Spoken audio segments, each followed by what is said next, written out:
நமது அனுதின மன்னா ஊழியங்களின் வாழ்த்துக்களுடன் இன்றைய நற்செய்தி. வாழ்க்கையை மாற்றும் தேவனின் பரிசு.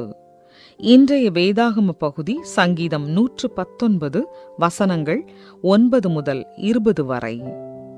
வாலிபன் தன் வழியை எதினால் சுத்தம் பண்ணுவான்? உமது வசனத்தின்படி தன்னை காத்துக் கொள்வதினால் தானே. என் முழு இருதயத்தோடும் உம்மை தேடுகிறேன். என்னை உமது கற்பனைகளை விட்டு வழி தப்ப விடாதேயும். நான் உமக்கு விரோதமாய் பாவம் செய்யாதபடிக்கு உமது வாக்கை என் இருதயத்தில் வைத்தேன்.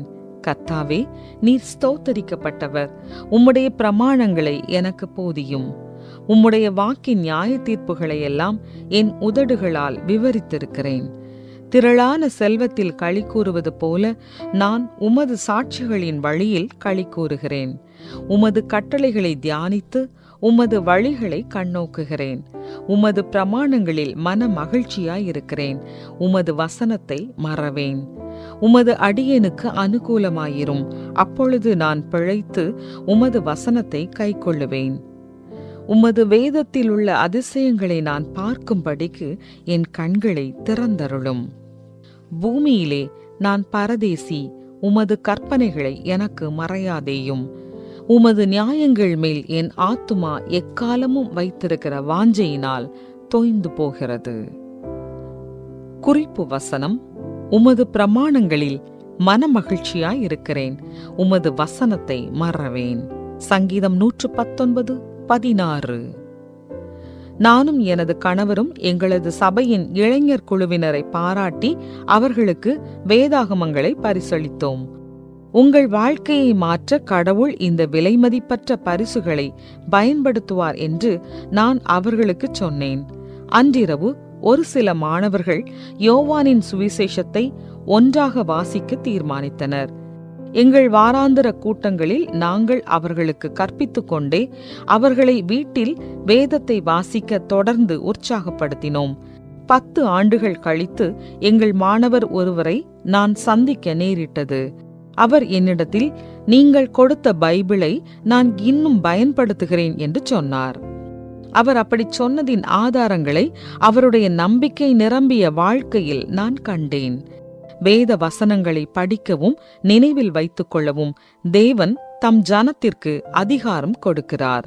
வேத வாக்கியங்களின்படி வாழ்வதன் மூலம் தூய்மையின் பாதையில் இருக்க அவர் நமக்கு உதவுகிறார். பாவத்திலிருந்து நம்மை விடுவிக்கவும் நம்மை மாற்றவும் அவர் தம் மாறாத சத்தியங்களை பயன்படுத்தும் போது நாம் அவரை தேடி கீழ்ப்படிய வேண்டும் என்று தேவன் விரும்புகிறார்.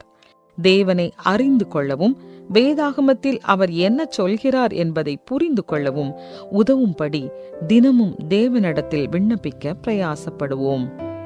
தேவனுடைய வழியில் வாழ்வதன் விலைமதிப்பற்ற மதிப்பை நாம் அடையாளம் காணும் போது ஒருவன் திரளான செல்வத்தில் களி கூறுவது போல அவருடைய ஆலோசனையில் நாம் மகிழ்ச்சியடைய முடியும். சங்கீதக்காரனைப் போலவே நாமும் உமது பிரமாணங்களில் மன மகிழ்ச்சியாயிருக்கிறேன், உமது வசனத்தை மறவேன் என்று பாடலாம். நம்மை பலப்படுத்த பரிசுத்த ஆவியானவரை நாம் அழைக்கும் போது தேவன் நம்முடைய வாழ்க்கையை மாற்றும் பரிசாக நமக்கு கொடுத்திருக்கிற வேதத்தை ஜெபத்துடன் வாசிக்கும் ஒவ்வொரு கணத்தையும் நாம் அனுபவிக்க முடியும். வேதத்தை படிப்பதில் நீங்கள் எவ்வாறு முதலீடு செய்கிறீர்கள்? அதில் மகிழ்ச்சி அடைவது தேவனுக்கு கீழ்ப்படிவதற்கான அழைப்பை பற்றிய உங்கள் கண்ணோட்டத்தை எவ்வாறு மாற்றக்கூடும்?